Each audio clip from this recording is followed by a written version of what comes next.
రోజురోజుకు డిజిటల్ లావాదేవీలు పెరుగుతున్నాయి. దీంతో UPI light, tap and pay వంటి కొత్త తరహా పేమెంట్ పద్ధతులు పుట్టుకొచ్చాయి. వీటి ద్వారా పిన్ లేకుండానే లావాదేవీలు జరపొచ్చన్నమాట. అంతేకాదు, భౌతికంగా మన వద్ద క్రెడిట్ కార్డు లేకుండా చెల్లింపులు జరిపే మరో సదుపాయమూ ఉంది. అదే వర్చువల్ క్రెడిట్ కార్డ్. క్రెడిట్ కార్డును ఉపయోగించి ఆన్లైన్లో కొనుగోలు చేయడం, బిల్లులు చెల్లించడం సర్వసాధారణం. ఇలాంటప్పుడు మన కార్డు వివరాలు ఇతరులకు తెలియకుండా ఉండాలంటే ఏం చేయాలి? క్రెడిట్ కార్డుకు అనుబంధంగా వర్చువల్ క్రెడిట్ కార్డ్ వీసీసీని తీసుకుంటే సరి. ఇప్పటికే మీకున్న క్రెడిట్ కార్డుకు డిజిటల్ రూపమే వర్చువల్ క్రెడిట్ కార్డ్. ఆన్లైన్ లావాదేవీల కోసం మాత్రమే దీన్ని వినియోగించుకునేందుకు వీలుంది. సాధారణ కార్డు లాగానే దీనికి నెంబర్, సివివి, గడువు తేదీ లాంటివి ఉంటాయి. ఇవి తాత్కాలికంగా వాడుకునేందుకు, ఆన్లైన్ షాపింగ్కు మాత్రమే ఉపయోగపడతాయి. క్రెడిట్ కార్డుకు డిజిటల్ వెర్షనే ఈ వర్చువల్ క్రెడిట్ కార్డ్. సాధారణంగా క్రెడిట్ కార్డులు భౌతికంగా జారీ చేస్తారు. లావాదేవీలు జరపాలంటే కార్డును వెంట తీసుకెళ్లాల్సి ఉంటుంది.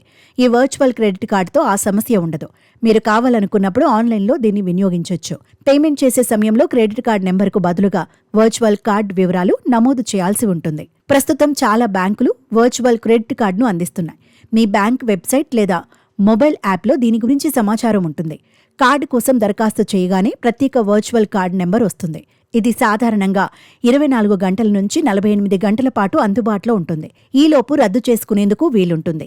ఈ కార్డు వివరాలను ఆన్లైన్లో పంపించేందుకు వీలుండదు. ఒకవేళ దీన్ని ఎవరైనా వాడుతున్నారని అనుమానం వస్తే వెంటనే యాప్లో బ్లాక్ చేసేందుకు వీలుంది.